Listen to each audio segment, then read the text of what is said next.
Coucou mes pièces. So today we are going to do a mascara review. We're reviewing the Lancome Grandiose, does it have a full name? Lash Transformation Fanned Out Lashes Divine Curves. I feel like that's not the full name. I think it's just the Grandiose mascara.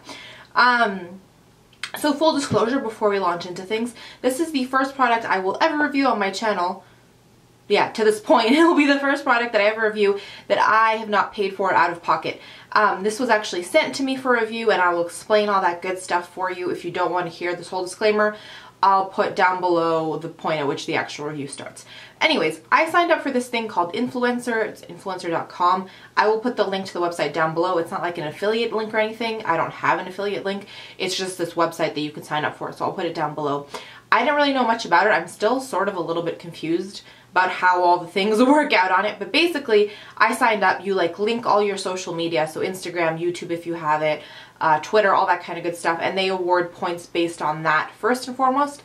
And then you can take like a bunch of quizzes and questionnaires and that kind of thing, and I think that gives you points too.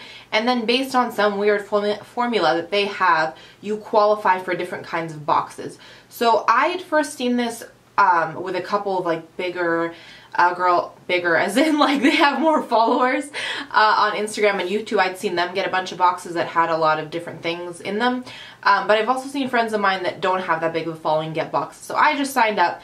I got an email a couple weeks ago that I qualified for this box. Usually I've seen the boxes have like a couple different things in them. This just had the mascara. Anyways, yeah, and so they sent it to me, and the only stipulation was that I reviewed it. And you guys know me, I'm going to give you my honest opinion, so here we sort of go. Anything else I want to tell you about it? I think that's it. I'm going to leave the link below, but full disclosure, I did not pay for this mascara. Okay, so this is the Lancome Grandiose Mascara, and because I feel like I'm telling you I'm going to be unbiased, and it's taken me a while to film this video because I wanted to be unbiased. I feel like what happens though, okay, so maybe we're not actually in the review yet. What happens if someone sends you something for free versus you spent your money on it, you can off the bat, very at a basic level, be less judgmental, right? Because it's like, well, I didn't spend money on it. So if it's not, I don't know, I just feel like off the bat, your first instinct, you're not going to be as harsh as on a product that you didn't pay for. And you're in the same way that you're not going to be as harsh on a product that you didn't pay very much for. Does that make sense? So I really wanted to take my time and review this thoroughly so I could sort of step away from that kind of prejudgment and I could give you my honest opinion. Okay, now review time. This mascara retails for $35 Canadian. It's probably a little bit less, 32-ish US. I've seen it on the Sephora website. Any Lancome counter probably has it. If you're in Canada, you could get it at Shoppers Drug Mart or Mural, all those good places. And at $35, it's sort of really on the high end of the spectrum. My beloved Hourglass mascara is $33, so this one's coming in a little bit more expensive than that. Let's talk off the bat about the packaging. It comes, so the box that they sent me comes like this, if you can see off the glare. So it comes in this little box that they sent me. So this is the mascara box that it would come in if you just bought it regularly, and then I guess Penelope Cruz is their spokesperson for this campaign. So yeah, it just comes in a very typical sort of box, and then this is the bottle itself. It's really, really cool as a bottle, and it has like that see-through top and then this really pretty shaped bottom. And so in terms of mascara packaging, they're sort of ahead of the game for sure. And then it comes out, and that's your wand. So not only is it curved, but it's got a bunch of little spigots almost that come off of it. And so that nice curved shape that it's giving you really helps you get in there and get all the hairs, even on the ones, they're hairs, right? Your eyelashes are hairs, probably. And then it lets you get, it's very late at night, so yeah, there's no brain intelligence happening. Brain intelligence, you see? There's no intelligence right now. You can get right in there, you can do your bottom lashes really easily, and so the wand is really cool. I've actually heard that makeup artists on set have been bending mascara wands for years, and so this is a really cool way that they've done it for the mass public. What else we got? Let's see if it says anything. Okay, so this is the back of that little Penelope Cruz pamphlet they sent. So let's see. Okay, so here where they're talking about key innovations of this mascara. So they say that it's a swan neck wand, which helps with ease of application, access to all lashes, root to tip, corner to corner. So I definitely agree with that brush the way it is. Sorry, I'm gonna drop it. It's not glass though, it's plastic. So even if I dropped it, it's Sarah proof. I do agree that the innovation of the swan neck really lets you get in there into all the little nooks and crannies and catch every single hair. I definitely agree. The second says elastomer. What? Elastomer? Is that a word? Or have they made it up? I don't know. Which says highly grasping, precise application. It's okay. It gets all my lashes. But does it get it better than my other mascara ones? It's hard to tell. I don't necessarily agree 100%. I think it does get those lashes, but better than anything else. I don't know if that's true. The third is innovative formula. So ultra black pigment, long wear, flexible polymer for 24-hour no flaking. So I obviously did not wear this for 24 hours. At this point when I'm wearing it, we're at what, 16 hours of wear? Yeah, about 16 hours of wear. My clock is over there if you ever wonder what I'm looking. And I've worn it a couple times, probably no more than the like max maybe 18 hours because I've been testing it over the last couple weeks. I will say though that like it looks the same when I put it on in the morning versus when I take it off at night. So it is pretty long wearing in that regard. It did not flake on me. I didn't have raccoon eyes. It didn't smudge on my bottom lashes. The way I do my bottom lashes and helps them not smudge, at least for me, I'll do my first coat, do something else, let it dry, come back in for my second coat, and then do my bottom lashes. I feel like that just helps it not smudge on my my lower lash line. So in that regards, it didn't do that. So I think based on what we've read, we've addressed some of those. So let me tell you what I like and I don't like about this mascara. Oh, it also said it's ultra black. I agree, it is a very black mascara. I'm going to bring you in for a close-up I filmed the other day wearing it for no other reason than I filmed that close-up when I was wearing it the other day. So we're just going to go there. It's not looking any different today. So in the close-up, you will probably see there are a lot of full lashes. It was actually really funny in that both my sister, when she saw me after I filmed, as well as my sweet sissy April, April's channel will be linked down below, they both commented on the mascara without knowing that I was testing a new one. They said, wow, your lashes look really amazing. And so when I sort of pressed them on that a little bit, offline, they were commenting and telling me that like they just look really full, really voluminous, and I agree. So what I would say about this mascara is if you want like volume in your lashes, and volume as in like black drama, like they look full, this would be the mascara for you. I will say that it's prone to clumping, and I thought I didn't like clumping, but here is something I figured out recently, is that if a mascara clumps, it's gonna give you more volume because it's clumping those lashes together so they look fuller, right? So even today, like when I really separated them out, I'll bring you in too and you can see it again today, but even when I spent the time to make sure they were separated out, it still has a little bit of clumping, which gives it that fullness and that volume, if that makes sense. The one thing though I will say that I didn't get out of this mascara, which is a little bit of a bummer at its price point, is length. Like my lashes were nice and black, like really black, and they were nice and full, but they weren't long. They felt really short, not only to the touch, but when I looked at myself, because I'm incredibly critical of mascaras because I'm on the hunt for this perfect holy grail mascara, they felt a little short. I'm gonna bring you in and show you what I mean. Okay, so I hope you can see them today, but like I'm hoping I just explained, so you get that sort of stubbliness, not stubbliness, you get that a little bit of clumpiness to give it that volume. I'm not looking at you so you can actually see my lash, I'm trying to look down, and then the length is not there though. I also use it on my bottom lashes and I think it's quite pretty on the bottom lashes. And yeah, hopefully between today's close-up and yesterday, or the other close-up you just saw, you get an idea of what it looks like. Okay, so I think that's all I wanted to tell you about this mascara. I'm trying to think if there's anything else I want to say.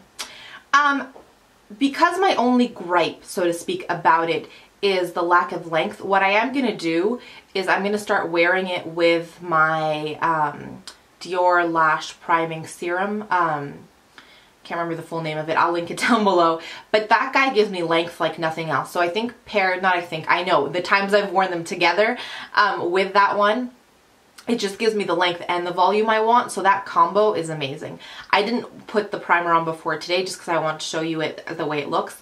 And to be honest, this is $35. That Dior Lash primer is like $30. Not everyone is going to be as crazy as me and want to spend that much on lashes alone. So that's also why I didn't put them both together.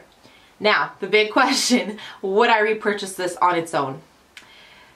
I would. Because, and I think here's where I hesitated for a minute, because at $35 it's more expensive than my beloved $33 Hourglass mascara. And so before I talked to anyone else, I was like, well, 33 versus 35. The Hourglass I love even on its own. This one I like on its own. I love with the primer underneath. And so they were sort of told it being that way, the Hourglass sort of outweighed it, and I was like, I probably won't. But as soon as people that I knew and who was invested in my makeup, like I'm talking about April and my sister, and so when they noticed a difference in my lashes and they commented on it, not knowing that I was reviewing this, it made me stop and think, like, maybe I'm being too critical. Maybe because I want to be super critical of this guy because it was sent for review, I'm being too critical of it. And when they both unprompted, without talking to each other, told me how much they liked this on me, it made me rethink and be like, you know what, this is actually probably really beautiful. When I'm thinking about it logically, I'm really liking it. The people in my life that know what I like of my lashes are liking it. So I definitely think I would repurchase this. Is it holy grail status? Is it going to bump out the Hourglass? Probably not. So what's probably going to end up happening is I'll alternate between the Hourglass and this one once I'm finished testing out a couple other mascaras. That was a long ramble, but I hope that made sense. It is really beautiful and does all the things that you want a mascara to do, or doesn't do the things that you don't want a mascara to do, like flaking, smudging, all that kind of good stuff. It gives a lot of volume. Length is an area in which it doesn't do great in, but that can be rectified with a nice primer, or if length is not your battle, then that too. Okay, I rambled for a long time, and which was supposed to be a short video. But any questions, comments, if you've tried this, if you like it, if you don't, let us know down below and let's continue the discussion there. I'm going to do my 3 points of positivity and then I will be done. Okay, so I had the whole video filmed, edited, ready to upload, and then I went to do my makeup today and I put on this mascara and I was like, okay, we gotta sit down and talk about this again. This is one coat of the mascara and I think it's had a chance to dry out a little bit because hold on, I'm going to bring you in and show you what I mean. You guys see like the amount of length and volume with one coat? Seriously, my cousin was over today and she has not seen me in this mascara yet and she thought I had falsies on. Like, no words, just excitement right now over here. I had to show you. And I think what I was trying to say before I got distracted by the fluttery lashes is that I really, really liked it before. Do you remember I told you like it was really beautiful, I really loved it. I didn't know if it had gotten to holy grail status yet. But I think the trick is letting it dry out for a little bit. Like I've had it a month maybe at this point. I've been playing with it. And so it's dried out now enough that it's just super amazing. And so I think that's the trick, you guys. I think it's beautiful, but I think to get it even like the most amazing it can be is when it dries out a little bit, because this is just like, I just can't even get over it. So yeah, I think it's safe to say that it has earned its status as holy grail status. Earned its spot as holy grail status. I don't think it's quite knocked out. I still love my Hourglass one, but we can have them at a tie next to each other. Again, honestly, at this point, really, it's once it's dried out, it's giving me that length that I love, that volume. It's just beautiful. And so, honestly, at this point, after really having given it a good try and reviewing it now twice for you in a row, I would have to say that my only concern is the price point. And so, it's up to you to make the call on whether or not you want to spend $35 on a mascara. But I can't get over how much I'm sort of really, really digging this stuff now. So, I'm going to go and let you get back to the original video. Sorry, I keep looking at it because I just can't believe this is what one coat of this stuff is doing for me right now. Anyways, I'm going to let you continue on with the points of positivity at the end of this video, but I had to refilm this clip and re-edit the video so that you could get the full effect, because I really wanted to be thorough with this review for you guys. Okay, I will be gone for now. I'll see you guys later. Okay. My first point of positivity has got to be my sweet sissy April, with whom I had a great movie night. You are hopefully seeing this on a Tuesday, fingers crossed if all goes well. We had our movie night Friday. We saw Beautiful Creatures, which is not here, it's over there somewhere. But yeah, it was just fun. I always love hanging out with her. As I said, I will link April's channel down below. And yeah, go send her some love, because she's sort of awesome. Not sort of, super awesome. My second point of positivity is, if you also follow me on Instagram, which my Instagram handle should be here somewhere, I had a really sweet friend, one of my closest friends from university, visiting me the other day. We played with makeup, talked about all kinds of fun stuff, but it was really exciting because we bought her a bunch of new makeup when she was here in January.